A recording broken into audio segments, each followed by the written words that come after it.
En el marco de la Feria Internacional del Libro de Guadalajara, en su emisión 2022, tengo el gusto de entrevistar al investigador del Instituto Nacional de Antropología e Historia y miembro del Colegio Nacional, entre otras distinciones, al profesor Leonardo López Luján, especialista en política, religión y artes de las sociedades prehispánicas.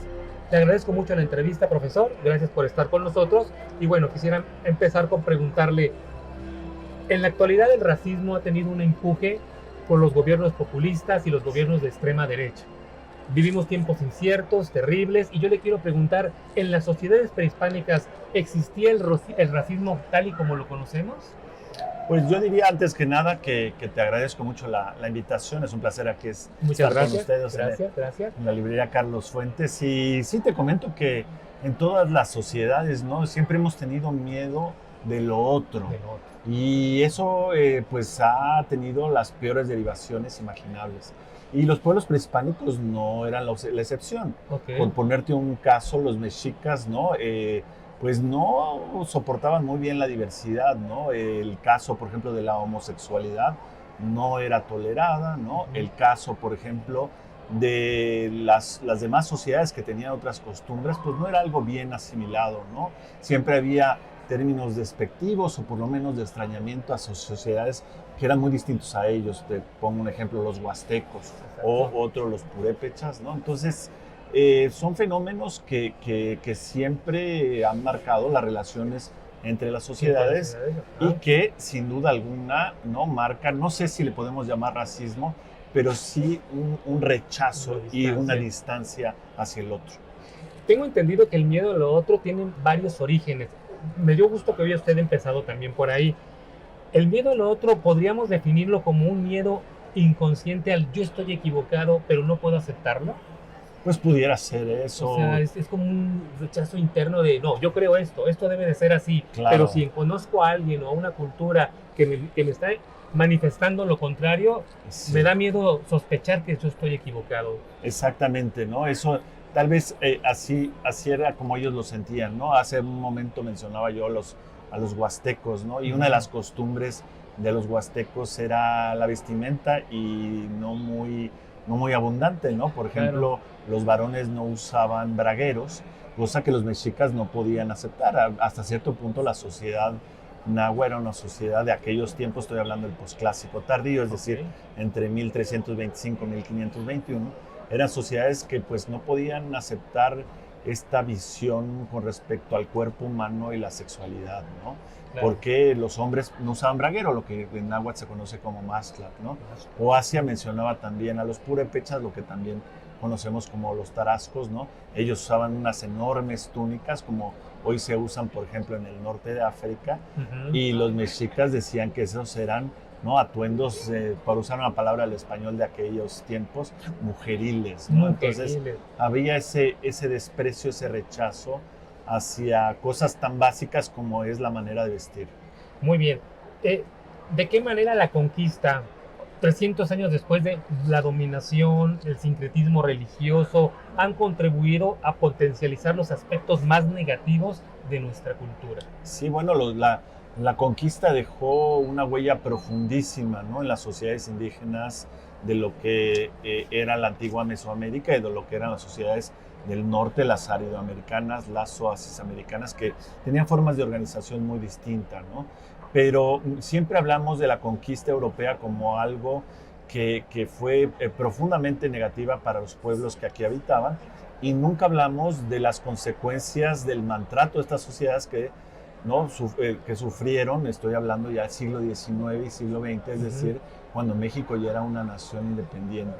De hecho, hoy día el racismo está muy arraigado en nuestra sociedad, ¿no? Somos racistas vergonzantes porque no lo reconocemos, no nos damos cuenta o no nos queremos dar cuenta tal vez, pero sí nuestras preferencias y muchos se manifiestan en el color de la piel, en la lengua que hablamos y en donde vivimos, ¿no? Somos una sociedad no solo racista, sino tremendamente clasista. Racista. Y es obviamente algo que no le podemos achacar a los españoles porque los mexicanos de hoy día lo seguimos perpetuando.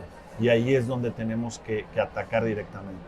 ¿Qué se puede hacer al respecto? O sea, hay educación, hubo una educación, se habla de que eso no es necesariamente negativo, pero yo, por lo menos no hay mucha manera de superar eso porque son convicciones ya muy arriesgadas. Es muy distinto, perdón, muy difícil, ¿no? Ajá. Eliminar estas tendencias tan marcadas en nuestra sociedad, pero yo creo que se pueden atacar por dos vertientes. Una que es tal vez la más importante, que es atacar la desigualdad económica, ¿no? Las oportunidades, ¿no?, que tiene un indígena hoy día en México, que las que tiene un mestizo o un blanco son totalmente diferentes, y mientras haya esta lacerante diferencia entre ricos y pobres en este país, será muy difícil trascender esos traumas que datan pues ya incluso de tiempos hispánicos, ¿no? La desigualdad es brutal en nuestro país, ¿no? Tenemos al hombre más rico y al más pobre, al más miserable, conviviendo en un mismo espacio. Y por otro lado, sin duda, es la aceptación de la diversidad, ¿no? Es decir, por medio, tú lo mencionabas, ¿no?, a través de la educación, de la cultura, ¿no? Tenemos que valorar a lo otro, al indígena. No estamos, por ejemplo, acostumbrados a escuchar las lenguas indígenas, ¿no?, en la televisión, en la radio, en la calle, y somos uno de los países más diversos a ese nivel, ¿no? No estamos acostumbrados a tener un trato directo con las comunidades originarias, con los pueblos originarios. No, nos mantenemos siempre al margen, y para aceptar al otro hay que conocerlo. Eso es el primer paso. ¿Y cómo se conoce? Pues a través de la educación y la cultura, ¿no? Esa sería la otra vertiente. Valorizando, revalorizando esas raíces. En otros países en Europa sí tengo entendido que admiran muchas cuestiones locales. La comida, la vestimenta, la religión, los ritos, cosas que en países europeos o asiáticos todavía más lejanos no es que no lo tengan, sino que son distintos. Sí. Pero por ser distintos y tener más apertura, creo que aprecian más lo que no tienen que lo que nosotros tenemos. Veo las culturas orientales y yo me maravillo, ¿no? Y cierro mis ojos a lo que tengo aquí.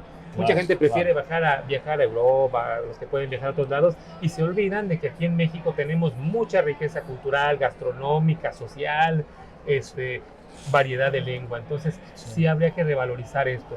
Ahora las cosas están cambiando, ¿no? Tal vez el momento hito, ¿no?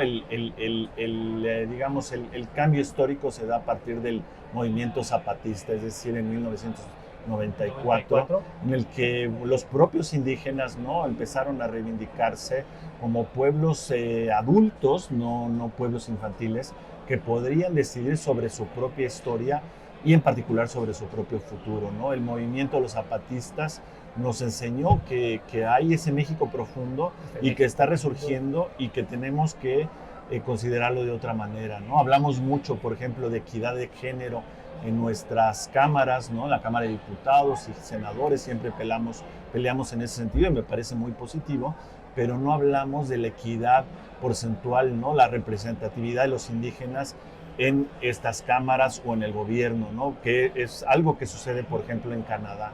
Deberíamos tomar esos ejemplos y no tratar a los indígenas como pueblos infantiles y a quienes les debemos dar las soluciones, sino dejarlos a ellos construir, ¿no?, su propio presente y concebir su propio futuro, ¿no? Yo creo que eso sería lo ideal, y para ello pues tienen que estar bien representados en los cargos de decisión, ¿no? Abrir espacios políticos y que ellos mismos aboguen por su propia sociedad. Recuerdo haber leído hace poco en alguno de los videos que hicimos sobre temas varios, hacemos videos recomendaciones, que en la Constitución de 1917, o por lo menos en el proyecto, no se podía aceptar estas cuestiones culturales indígenas porque no asimilaban a México moderno. Y de alguna manera ya desde ahí los relegaban, los propios intelectuales. Recuerdo también que el concepto de racismo se afinó durante la Ilustración. Se decía que los indígenas, bueno, tienen o no tienen alma, merecen ser cristianizados o no, merecen nuestra ayuda o no. Entonces parece que no, pero fueron las mentes más agudas las que pusieron el germen, no sé si esté plenamente equivocado, de esa otredad que no puedo aceptar. Eso es una paradoja, ¿no? Por ejemplo, el México revolucionario no surge todo este movimiento indigenista, ¿no?, que tanto hemos idealizado, pero que en el fondo buscaba la homogeneización, ¿no?, de la sociedad, es decir, que los indígenas se integraran, aprendieran el castellano y se volvieran un ciudadano promedio, ¿no? Ajá. Y ahora pensamos justo lo contrario, pensamos en que ellos conserven su tradición, su lengua, su cultura y que tengan, ¿no?, su propia representatividad, ¿no? El indigenismo, como se vio en el siglo XX, pues está totalmente fuera de moda y tenemos que buscar, no tenemos que concebir cómo estas sociedades se inserten en la nación o las múltiples naciones que son México y sobre todo que no se integren, ¿no? Uh-huh. Lo que hace rico, por ejemplo, a nivel natural a México es que es un país biodiverso y a nivel social tenemos que buscar también la diversidad, ¿no? Tenemos que reconocerla, tenemos que aceptarla, incluso tenemos que promoverla. El que no se integren me acaba de recordar algo a partir de esta última pandemia de COVID, de que hubo muchas comunidades que se negaban a ser vacunadas. Y había aquí la paradoja de que, oye, te tienes que vacunar porque te puedes enfermar, y no me tengo que vacunar porque no hay ningún enfermo aquí en mi comunidad, y porque es posible que alguien se empiece a enfermar con eso. ¿Cómo se trata esto? Sí, bueno, eso es muy complejo en el mundo actual. Lo sé. Que vivimos un mundo globalizado, ¿no? Las grandes ¿no? Epidemias y ahora lo que vivimos, las pandemias, son el resultado de la movilidad humana. Claro. Ahora cualquier individuo puede viajar en unas cuantas horas de un extremo a otro extremo del mundo y así llevar toda suerte de enfermedades. Entonces, ¿cómo conservar los equilibrios, ¿no? y los contactos si somos de naturaleza migrantes, ¿no? Yo hace poquito con mi familia, ¿no?, un poco a nivel de juego nos hicimos todos, ¿no?, el famoso test de ADN y entonces cuando uno, eso es maravilloso porque cuando uno ve la composición del ADN propio, llegas a la misma conclusión, ¿no? Todos somos migrantes, todos somos diversos, no hay nadie que sea totalmente puro. Y eso pues nos ayuda no solo a asimilarnos, a entendernos a nosotros mismos, sino a entender a los demás, a los otros, a los diferentes. Todos somos, ¿no?, ciudadanos del mundo. ¿Existen las razas o solo hay una raza? No existen las razas, ¿no? Eso también es una concepción. Es una idea, ¿no?, ya muy pasada de moda, exacto, que incluso había retomado la antropología del siglo XX, pero es algo que hoy día ya nadie sostiene, precisamente porque no existe esa idea de pureza, ¿no? Y obviamente al hablar de pureza caemos precisamente en lo que tú dices, ¿no? Lo superior, lo inferior, ¿no? ¿Quién es puro, quién no es puro? ¿Qué razas son las que deben dominar este mundo, ¿no? Debemos superarlo. ¿Por qué? Porque al final de cuentas somos, por decirlo de alguna manera, una ensalada, ¿no? Una ensalada, pero una ensalada de muchos genética. Ingredientes, claro. Exacto. Finalmente, bueno, dos cosas para finalizar. ¿Qué opinión le merecen estas personas que adoptan la moda? Acaba de usar la palabra la moda de, sí, claro, los indígenas, hay que apoyarlos, sí, mira, sí, qué bonito. Claro. Vamos a ir a Nueva York la próxima semana, ¿verdad? Exacto. El movimiento zapatista, me tocó, era joven cuando salió y todo el mundo maravillado por una revolución que estaba sucediendo y su comandante Marcos y Tacho y la primera revolución de redes sociales. Y poco a poco, no sé si se fue apagando, sea correcto, pero pasó su momento, pasó su tiempo. Sí. ¿Qué sucede con estas personas que se suben a los barcos? Claro. Feminismo, anticlasismo, antipopulismo, porque es lo que hay que decir en ese momento. Ambientalista, cuidar a los niños, y sin embargo pasa el momento y adoptan otras posturas. Claro. ¿Qué sucede ahí? Eso pues tiene todos los riesgos, ¿no? Precisamente cuando asumimos estas modas, ¿no? Y lo hacemos pues de una manera superficial, ¿no? Todos nos encanta hablar de los indígenas cuando pensamos, por ejemplo, en ese idealizado pasado prehispánico, esas grandes civilizaciones, ¿no?, de las cuales todos somos orgullosos.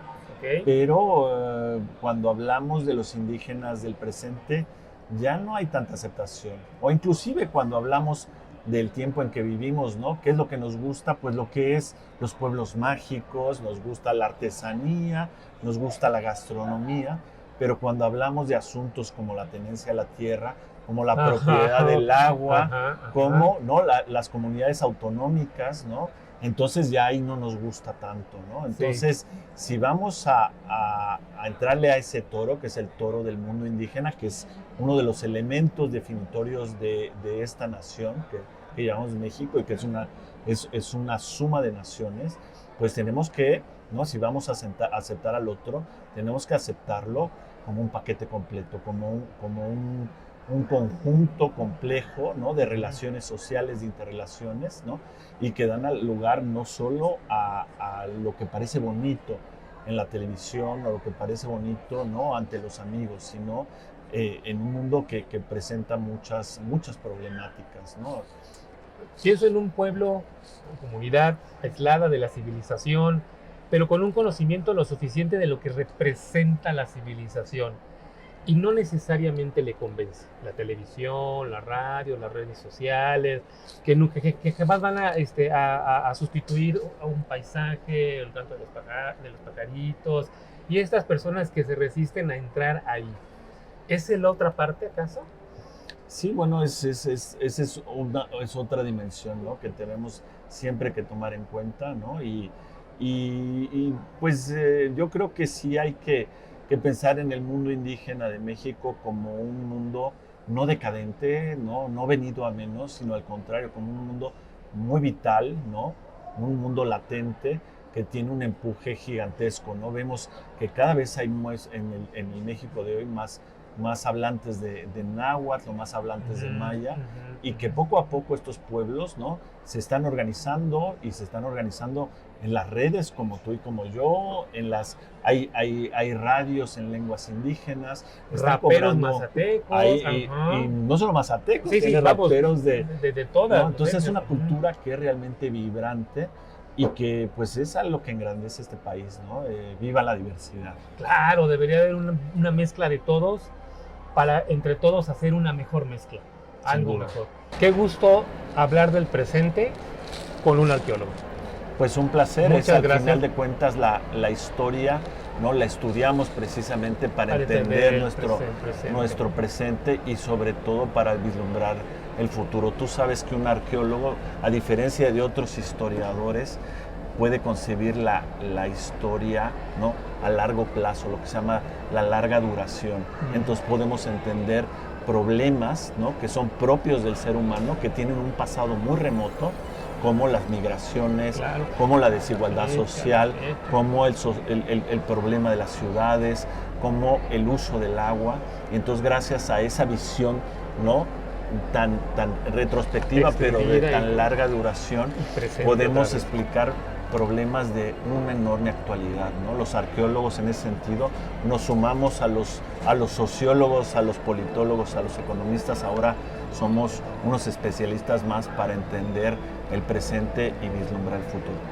Muchas gracias, profesor. Muchas gracias. Le agradecemos estos minutos que nos ha brindado. Sigamos leyendo. Sigamos leyendo.